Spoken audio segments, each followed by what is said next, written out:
Aniversario de la muerte de Belgrano a los 50 años, lo llamamos un amigo de la casa, Pablo Camogli, que está allá. ¿Estás en Misiones, Pablo? Sí, ¿cómo les va? Buenos días, un gusto saludarlos. Aquí estoy en Posadas Misiones. Es un placer escucharte. Belgrano, la primera vez que hablamos con vos de esto, que fue hace muchos años, allá por el 2021, tuvimos una charla ahí, si era el padre de la patria o no era el padre de la patria, que siempre va a seguir esa charla. Ujú. Em, ¿Cómo puede ser? La primera pregunta que tengo para que la desarrolles, que Belgrano intenta y lo plasma en acciones, creando las primeras escuelas para mujeres, dándole un lugar, hablando específicamente de la mujer allá hace más de 200 años, que hoy día estemos inmersos en una misoginia en nuestro país.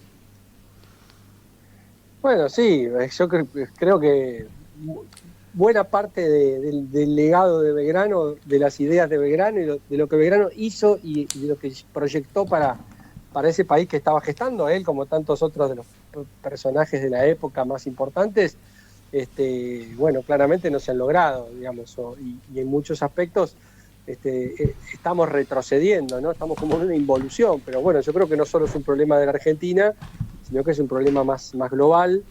Digamos, hoy el mundo está manejado por cuatro o cinco tipos que tienen una perspectiva muy fea de la humanidad, de lo que debe ser la organización social, y en esa mirada que tienen, obviamente la mujer ocupa el lugar de máquina reproductora simplemente, y porque vos fijate que, digamos, todos estos nuevos líderes, entre comillas, ¿no? Los dueños del mundo son todos hombres, no hay ni siquiera ninguna mujer cuando hacen las reuniones estas en Mar-a-Lago y todas esas reuniones en Estados Unidos a las que suele ir nuestro nefasto presidente, son todos hombres, todos varones, no hay ninguna mujer obviamente, y bueno, me parece que tiene que ver con eso, hay un mensaje, un discurso dominante hoy en día a nivel mundial que se filtra a través de las redes sociales, a través de la pantalla, que es un poco el chupete moderno que tenemos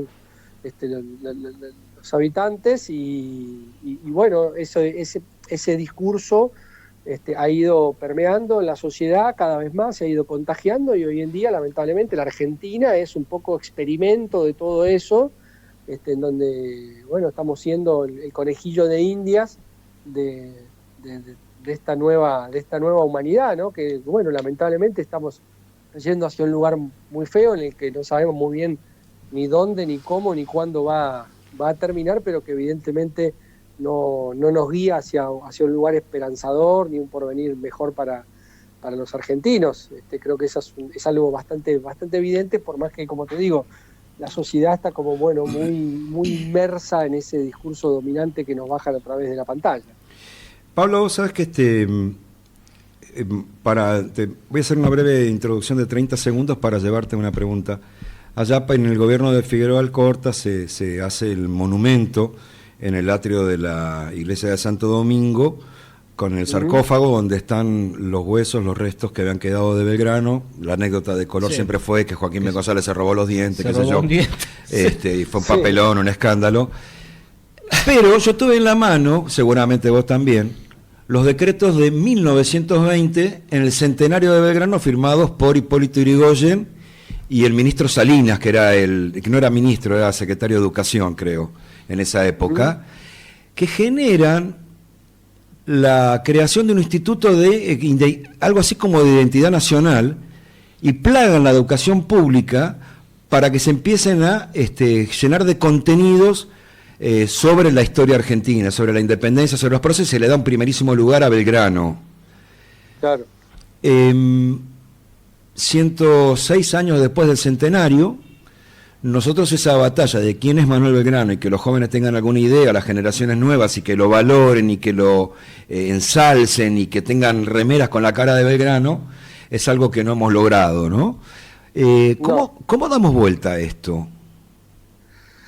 Bueno, yo creo que hay que retomar un montón de cuestiones que se habían adoptado en alguna época. Yo creo que, bueno, lo que voy a decir por ahí es un poco polémico, pero que el día del homenaje a Belgrano sea el día de la bandera, lo corre a Belgrano de lado. Claro, de verdad. Porque, digamos, hoy lo importante es la bandera argentina, que es nuestro emblema nacional, que es lo que nos representa, lo que nos identifica, lo que nos moviliza, digamos. Entonces es como que, bueno, Belgrano queda en un segundo plano en esto, o en todo caso queda reducido a creador de una bandera, que puede ser muy importante como símbolo, pero que lo vacía de contenido ideológico a Belgrano, ¿no? Es un poco, bueno, Belgrano no hizo más que crear una bandera, y esa bandera no tiene ningún contenido político, ideológico, no tiene ningún proyecto de país detrás, solo un colores celeste y blanco y un sol en el medio.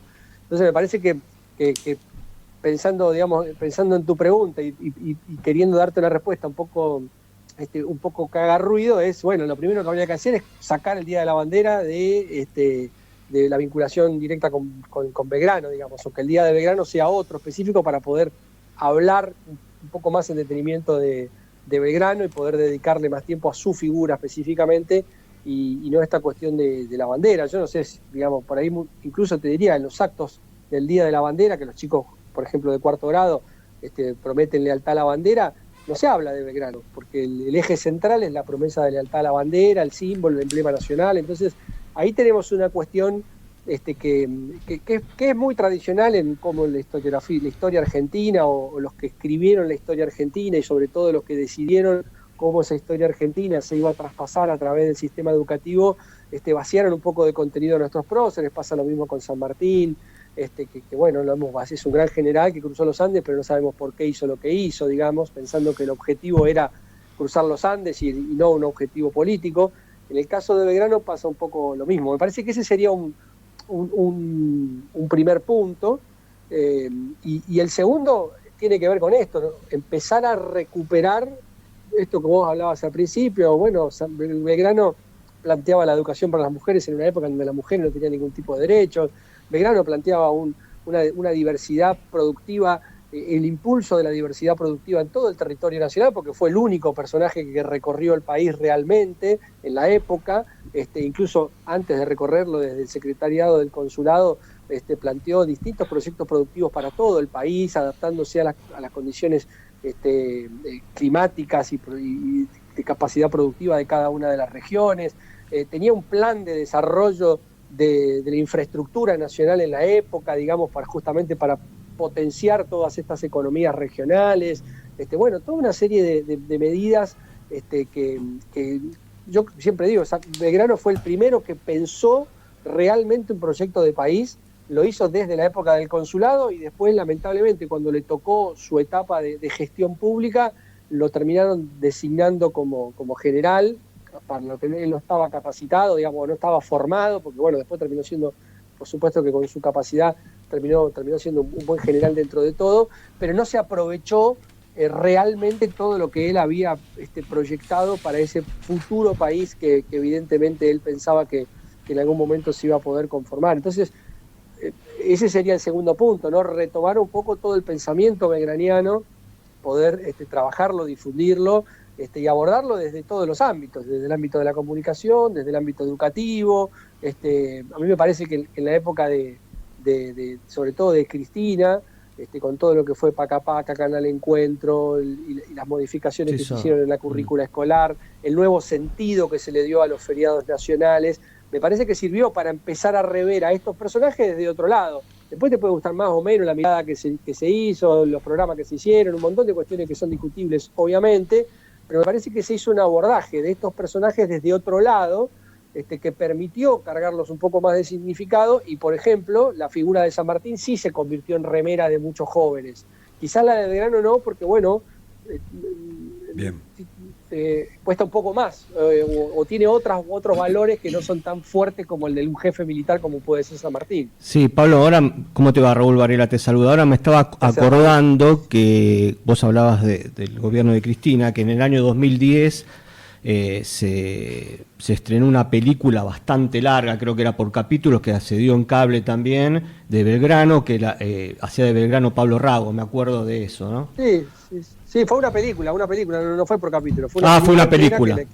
Sí, claro, no me acordaba exactamente después, si había sido una serie o película, está bien.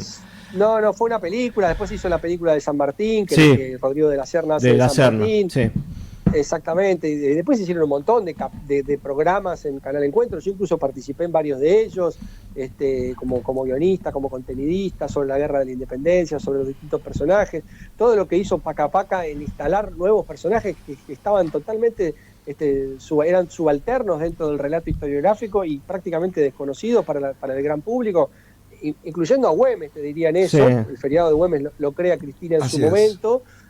Pero Güemes no era una figura tan reconocida a nivel nacional como está siendo hoy, como viene siendo en los últimos años, pero otras figuras como Juana Zurduy, como el propio Artigas, o como Andresito, que es nuestro prócer provincial acá en la provincia de Misiones, digamos, bueno, han aparecido otros personajes en esa época que le dan más sentido al relato histórico, porque, digamos, pensar que la historia la hacen dos personajes, San Martín y Belgrano, y que después no hubo nadie más a su alrededor, es bastante sonso, y además, bueno, yo creo que responde a una metodología de contar la historia en donde los sectores populares o las grandes masas nunca aparecen, y los protagonistas son estos especies de iluminados que hacen todo, y que bueno, yo creo que el objetivo justamente es ese, vaciar de contenido a estos personajes, porque si hablamos del contenido que tuvieron, muchas de las personas que hoy los reivindican seguramente los tendrían como enemigos o no los reivindicarían por las cosas que hicieron. Entonces la única manera de poder seguir de que Milei participe del acto por Belgrano sea sin que se hable de lo que pensaba Belgrano, porque si la gente supiera lo que pensaba Belgrano, nunca tendríamos un Milei de presidente, y así con un montón de aspectos de nuestro pasado que están muy tergiversados, muy desconocidos por el público en general. La última de mi parte, Raúl va a cerrar la nota con otra pregunta que lo acabo de interrumpir por señas. No, por favor. ¿Vos tenés conocimiento por esta cosa de la investigación que hacen toda la vida los historiadores y demás? ¿Qué pasó el 8 de julio de 1816 en la sesión secreta de 12 horas de Belgrano en el Congreso de Tucumán? Y no, la verdad que no hay certeza al respecto, ¿viste? No hay mayores certezas sobre lo que allí se debatió, porque bueno, nadie habló. No hubo acta sobre... Y no hubo trascendido. No hubo filtraciones, al respecto, ¿viste? Es uno de los grandes misterios. Bueno, ahí digamos, hay varias cuestiones que pudieron haber ocurrido, pero bueno, todo el pensamiento que Belgrano trae de Europa, que formó parte de los debates, la idea esta de la monarquía incaica. Yo creo, digamos, a mí lo que me da la sensación es que adentro del Congreso había un debate muy grande entre estas ideas monarquistas y las ideas republicanas, que fueron, me parece, un poco el eje central de los debates en términos de profundidad ideológica de cuál iba a ser el camino que iba a tener el Congreso, porque bueno, Belgrano viene con esta idea, pero Belgrano tiene una propuesta que es absolutamente radicalizada, revolucionaria, que es, bueno, si hagamos una monarquía, pero es una monarquía americana, lo cual era muy disruptivo para la época y por supuesto generó doble rechazo, ¿no? Rechazo por parte de los que querían una república y rechazo porque, bueno, buena parte de los integrantes del Congreso, sobre todo los que respondían a Buenos Aires, no iban a aceptar que un indio, entre comillas, ¿no? Terminara siendo el que gobernara esos territorios. Pero la verdad que no hay una certeza sobre lo que ocurrió en esa reunión secreta y célebre del 8 de julio. Estamos hablando con Pablo Camogli, el historiador. Te hago la última pregunta. Yo me acuerdo que era muy chico, estaría en tercer, cuarto grado, y a mí me caía mejor San Martín que Belgrano, porque decía que San Martín había ganado casi todas las batallas, menos Cancha Rayada, y Belgrano había perdido casi todas. Entonces, vos mismo dijiste que obviamente Belgrano no era militar. ¿Por qué aceptó hacerse cargo del ejército? ¿Se sabe? Creo que aceptó por ese sentido. No, yo creo que lo aceptó por ese sentido de responsabilidad que tenía, claro. Porque además me parece que, digamos, a él lo designan para venir a Misiones y a Paraguay en una misión más política que militar. Digamos, esa misión se fue orquestando, se fue armando la decisión de mandar una tropa para esta zona a partir de cuestiones políticas. y me parece que él venía más en gestión diplomática que en gestión militar. En el camino fue ampliando el número de su ejército, fue cambiando un poco, y bueno, terminó inmerso en una batalla enorme acá, como fue tanto Paraguarí como Tacuarí, contra las tropas paraguayas. Me parece que en el origen no estaba el objetivo de, bueno, pongamos a Belgrano de general, armemos el ejército y vamos al Paraguay. Se fue adaptando en la medida de las circunstancias en que el Paraguay iba como, digamos, cerrando las vías de negociación, las vías de diálogo, y se iba encontrando con que, bueno, había un rechazo grande hacia la obediencia a Buenos Aires, y ahí terminó convirtiéndose en un enorme... Tampoco era un gran ejército el que tuvo Belgrano en ese momento, pero sí era un ejército considerable, enfrentando un ejército mucho más numeroso, y a partir de ahí me parece como que, bueno, que el poder de Buenos Aires entendió que, bueno, que Belgrano podía cumplir esa tarea. No había muchos generales en la época tampoco, digamos, en Buenos Aires no había un staff de oficiales. Claro. Estaba Saavedra, que era el más importante, que era el jefe del regimiento patricio, pero Saavedra era el jefe político de la revolución todavía hasta ese momento. Por eso después, cuando viene San Martín y todos esos oficiales que vienen de Europa son tan bien recibidos, porque no había gente de mucha experiencia que pudiera asumir la dirección militar. Y bueno, Belgrano terminó ocupando ese lugar. A mí siempre me queda la impresión de que también, de que lo que yo les decía antes, ¿no? De que también le dijeron, che, a este tipo que tiene una idea de país corrámoslo. Que por ahí no es la que nosotros, que por ahí no es la que los ingleses que nos apoyan quieren que tengamos, mandémoslo para allá, ¿no? Me parece que, saquémoslo de encima. También hay un poco de saquémoslo de encima. Recordemos que, bueno, lo boicotearon desde Buenos Aires. Exacto, bueno, pasó siempre. Después lo boicotearon como general del Ejército del Norte permanentemente, lo olvidaron ahí en Tucumán durante años, obligándolo a mendigar para las tropas, y toda una situación bastante fea, de la que Belgrano nunca se quejó demasiado, y nunca juró tampoco de su lealtad a Buenos Aires. En ese sentido, él, bueno, se mantuvo dentro de ese esquema y fue leal a eso. Pero bueno, me parece que es una de las grandes pérdidas que hemos tenido como país, en no haber aprovechado toda la capacidad de Belgrano para la gestión pública y haberlo enviado a cumplir un papel para el que él nos había preparado. Gracias, Pablo. Que tengas un buen fin de semana, y te voy avisando, te vamos a llamar para hablar de Sarmiento en septiembre.